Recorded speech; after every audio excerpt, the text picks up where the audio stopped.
جس میں registrar supreme court جو بھی حالیہ اپوائنٹ ہوئے ہیں سلیم خان صاحب، وہ اس کے سربراہ ہوں گے، اور اس کے ساتھ ساتھ ٹیکس کے ماہر عالم آصف ذوالفقار، امتیاز احمد اور نمائندہ FBR شامل ہوں گے۔ اس کے علاوہ ٹیکس کے ماہر شیر خان بھی اس میں شامل ہوں گے۔ یہ کمیٹی آئندہ اگر جب یہ اجلاس ہوگا تو اس اجلاس میں ٹیکس مقدمات اور اس کے علاوہ جو ٹیکس کے حوالے سے مختلف ریفارمز ہیں یا ٹیکس کے معاملات میں جو بہتری لائی جا سکتی ہے، اس حوالے سے اہم تجاویز اس کمیٹی کو دوبارہ جب اس کا اجلاس ہوگا تو اس میں پیش کی جائیں گی۔ دوسری ناظرین آپ کو جو میں خبر دینا چاہ رہا ہوں وہ یہ ہے کہ چیف جسٹس یحییٰ آفریدی نے کل سندھ میں آئینی بینچ کی تشکیل کے لیے جو ہے وہ ایک جوڈیشل کمیشن کا اجلاس طلب کر لیا ہے۔ یہ جوڈیشل کمیشن کا اجلاس بھی کل سپریم کورٹ آف پاکستان میں 2 بجے ہوگا۔ کل سپریم کورٹ آف پاکستان میں ایک سپریم جوڈیشل کونسل کی بھی میٹنگ جو ہے اس کا بھی جو ہے وہ انعقاد ہوگا، وہ تقریباً دن 1 بجے ہوگی۔ کل بھی سپریم کورٹ آف پاکستان میں 3 انتہائی اہم ہے اور آج بھی انتہائی اہم دن تھا۔ دوسرا جو انتہائی اہم اجلاس آج سپریم کورٹ آف پاکستان میں ہوا وہ ہے انسداد دہشت گردی کی عدالتوں سے متعلق۔ اب اس اجلاس سے متعلق بھی بہت سارا پروپیگنڈا کیا جا رہا تھا کہ جناب چیف جسٹس یحییٰ آفریدی نے یہ اجلاس پاکستان تحریک انصاف کے مقدمات کے لیے بلایا ہے۔ حالانکہ حقیقت یہ ہے کہ chief justice Yahya Afridi chief justice of Pakistan بننے کے بعد ان کی جانب سے ہر شعبے میں اصلاحات لانے کا عمل شروع کر دیا گیا ہے جو ان کے ماتحت ہے۔ اب چیف جسٹس یحییٰ آفریدی کے اس اجلاس میں جسٹس جمال خان بندوخیل، جسٹس محمد علی مظہر، جسٹس مسرت حلالی، جسٹس ملک شہزاد نے شرکت کی۔ ان ججز نے شرکت کیوں کی؟ کیونکہ جسٹس جمال خان بندوخیل بلوچستان کے مانیٹرنگ جج ہیں، جسٹس محمد علی مظہر سندھ کے، جسٹس مسرت حلالی KPK کی، اور جسٹس ملک شہزاد احمد گیبا پنجاب کے مانیٹرنگ جج ہیں۔ اب یہاں پر بھی میں تھوڑا سا توقف کرتا ہوں، اور جسٹس ملک شہزاد احمد گیبا کے حوالے سے گزشتہ کچھ روز سے یہ پروپیگنڈا کیا جا رہا ہے کہ چیف جسٹس نے ملک شہزاد گیبا کو انسداد دہشت گردی عدالتوں کا مانیٹرنگ جج بنا کر یہ پیغام دیا ہے کہ پاکستان تحریک انصاف کے مقدمات ختم کیا جائے۔ بھئی آپ اس پیغام سے چاہتے کیا ہے؟ کیا آپ یہ چاہتے ہیں کہ جناب جو ملک شہزاد صاحب ہیں، جس طرح پہلے آپ نے جسٹس منصور علی شاہ صاحب کا پٹھا بٹھایا ہے، اس کے بعد آپ چاہ رہے ہیں کہ ملک شہزاد صاحب کا بھی بٹھا بیٹھ جائے اور جسٹس ملک شہزاد جو ہے وہ پاکستان تحریک انصاف کے ساتھ نتھی کر دیے جائے؟ اور اچھا بہرحال پروپیگنڈا یہ کیا جا رہا ہے کہ ملک شہزاد صاحب جو ہے وہ پاکستان تحریک انصاف کے مقدمات پر اثر انداز ہوں گے۔ پاکستان تحریک انصاف 9 مئی کے تمام مقدمات انسداد دہشت گردی کی عدالتوں میں زیر التوا ہیں اور ملک شہزاد صاحب وہاں پر اپنا اثر و رسوخ استعمال کریں گے۔ حالانکہ یہ سپریم کورٹ آف پاکستان میں ایک عرصے سے یہ پریکٹس جاری ہے کہ جناب ہر صوبے کے لیے سپریم کورٹ آف پاکستان کا ایک مانیٹرنگ جج ہوتا ہے۔ تو اس میں کوئی اچنبے کی بات کیوں ہے؟ کیوں ہر بات کو آپ سیاست کے ساتھ، پالیٹکس کے ساتھ جوڑ دیتے ہیں اور کوشش کرتے ہیں کہ جس شخص کا نام بھی، جو شخص بھی تھوڑا سا کام کرنے لگے اس کو پاکستان تحریک انصاف کے ساتھ جوڑ دیا جائے۔ اب یہ جو 2 اجلاس جن کی میں بات کر رہا ہوں یہ انتہائی اہم اجلاس تھے، لیکن اس میں ایک حیرانگی کی بات یہ تھی کہ جسٹس منیب اور جسٹس منصور علی شاہ کو ان اجلاسوں میں جو تھا وہ شرکت کی دعوت نہیں دی گئی۔ ناظرین یہ بڑی انتہائی حیرانگی کی بات ہے۔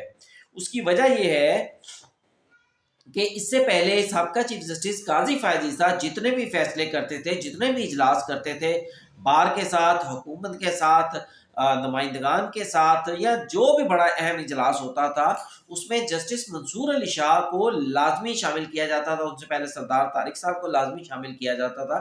ان کی مشاورت سے ہر کام ہوتا تھا، اور میں تو ہمیشہ یہ کہتا رہا ہوں کہ چیف جسٹس قاضی فائز عیسیٰ سے تمام جو ہے وہ کام کروانے والے، تمام مشاورت جو ہوتی تھی وہ جسٹس منصور علی شاہ کی ہوتی تھی۔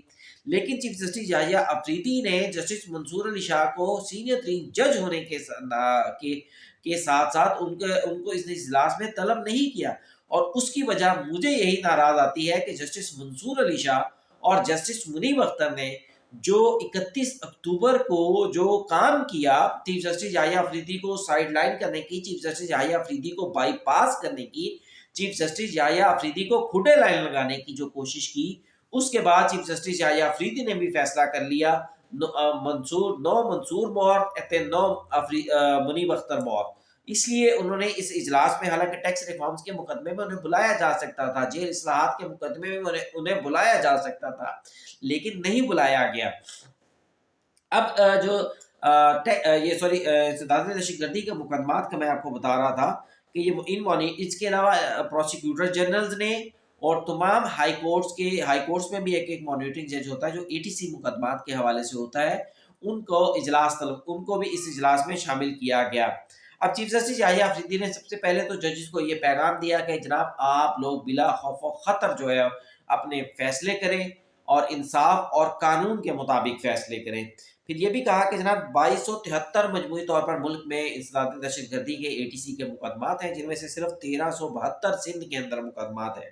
اس پر تشویش کا اظہار ضرور کیا گیا۔ پھر چیف جسٹس یحییٰ آفریدی نے مزید جو ہے ان کو یہ بتایا گیا کہ جناب فرانسک لیبز نہیں ہیں، بہت سارے مقدمات کے اندر فرانسک کروانا ہوتا ہے کرمنل مقدمات میں، لیکن فرانسک لیبز نہ ہونے کی وجہ سے وہ فرانسک نہیں کروایا جا سکتا، جس کی بنیاد پر چیف جسٹس یحییٰ آفریدی نے حکومتوں کو، خاص طور پہ سندھ گورنمنٹ کو اور وفاقی گورنمنٹ کو یہ ہدایات جاری کی کہ آپ جناب سندھ کی جو لیبارٹری ہے وہ کوئٹہ کے مقدمات میں بھی فیسیلیٹیٹ کرے گی، اور اس کے ساتھ ساتھ یہ بھی کہا کہ جو ججز اچھی پرفارمنس دے رہے ہیں ETC ججز میں، ان کی تربیت کے لیے ان کو بیرون ملک بھی بھجوایا جائے گا، اور اٹارنی جنرل کو بھی ہدایت کی۔ اچھا، پھر عدالت کو یہ بھی بتایا گیا کہ دہشت گردی کے مقدمات میں بہت سارے جو گواہ ہوتے ہیں وہ ڈر کی وجہ سے پیش نہیں ہوتے، تو اس لیے جو مقدمات دہشت گردی کے ہو ان میں گواہان کو سیکیورٹی جو ہے وہ لازمی دی جائے۔ تو اس پر بھی چیف جسٹس نے اٹارنی جنرل اور وفاقی حکومت اور دیگر حکومتوں کو جو ہدایات تھی وہ جاری کی کہ جناب اس کو انشور کیا جائے، اور ساتھ یہ بھی موقف سامنے آیا کہ آن لائن گواہوں کی پیشی جو ہے اس کے بھی اقدامات کیے جائیں۔ اب ناظرین یہ اجلاس بھی ختم ہو گیا، میں نے آپ کو بتا دیا۔ اب ایک اور چھوٹی سی خبر ہے، اس پر بھی بات کرتے ہیں، چھوٹی سی خبر بڑا امپیکٹ۔ وہ یہ ہے کہ chief justice supreme court of Pakistan کے اور ہائی کورٹ آف پاکستان کے ججز کے الاؤنسز میں کچھ اضافہ کیا گیا ہے، جس کی وجہ سے بڑا شور مچا ہے۔ بہرحال یہ اضافہ ملکی ظاہری بات ہے، ملکی خزانے پر بوجھ تو ہوگا، کیونکہ سپریم کورٹ آف پاکستان کے جج کی ہاؤس رینٹ جو کہ اس سے پہلے 68,000 روپیہ تھا، 68,000 تھا، وہ اب 3,50,000 روپیہ کر دیا گیا۔ اب دیکھنے والی بات یہ ہے کہ کیا آیا ججز جو ہے وہ کرائے کے گھروں میں رہتے ہیں، ان کے لیے گھر دستیاب نہیں ہے؟ وزارت قانون اس حوالے سے نوٹیفیکیشن بھی جاری کر دیا ہے۔ یہ تقریباً ہاؤس رینٹ جو ہے 2,70,000 روپیہ ان کا اضافہ کر دیا گیا۔ یہ بڑی دلچسپ بات ہے۔ حالانکہ میری معلومات کے مطابق سپریم کورٹ آف پاکستان کی جو کہہ لیں کہ رہائش گاہیں ہیں ججز کی، وہاں کچھ نہ کچھ رہائش گاہیں خالی ہیں، کچھ رہائش گاہوں کو باقاعدہ گیسٹ ہاؤس جو ہے وہ ڈکلیئر کیا ہوا ہے، اس کے باوجود بھی اتنے کرنٹ جو ہے یہ میری سمجھ سے باہر ہے۔ بہرحال یہ ایک قسم کی تنخواہوں میں ہی اضافہ ہے۔ دوسرا جوڈیشل الاؤنس جو ہے وہ 3,42,000 سے بڑھا کر 10,90,000 روپے کر دیا گیا۔ یہ بھی حیرانگی کی بات ہے، جوڈیشل الاؤنس میں 7,60,000 روپے کا، یعنی ایک جج پر 10 لاکھ روپیہ جو ہے وہ مزید اضافی خرچ ہوگا، جو اس سے پہلے ہو رہا تھا۔ حالانکہ اس سے پہلے بھی کہہ رہے تھے کہ ایک جج جو ہے وہ لاکھوں میننگ شاید غالباً کروڑ سے اوپر میں بڑھتا ہے، تو اب مزید 10 لاکھ روپیہ اس کی مراعات میں اضافہ کر دیا گیا ہے۔ یہ ہونا نہیں چاہیے تھا، لیکن بہرحال حکومت کی جانب سے کیا گیا ہے، تو اس کو اچھی نظر سے یا اچھی نگاہ سے کبھی بھی نہیں دیکھا جائے گا۔ تو ناظرین ہاں، کل آپ کو بتا دوں کہ کل سپریم کورٹ آف پاکستان میں جوڈیشل کمیشن کا اجلاس ہونے جا رہا ہے، جس میں ایک مرتبہ پھر سندھ کے جو ہائی کورٹ کے ججز کے لیے آئینی بینچ کی تشکیل پر غور کیا جائے گا۔ اب ناظرین یہ تھا آج کا ویلاگ کیسا لگا آپ مجھے اپنے کمنٹس میں ضرور بتائیے گا۔ چینل کو لائک کرنا، سبسکرائب کرنا اور شیئر کرنا بالکل مت بھولیے گا۔ اجازت دیجیے، اللہ حافظ۔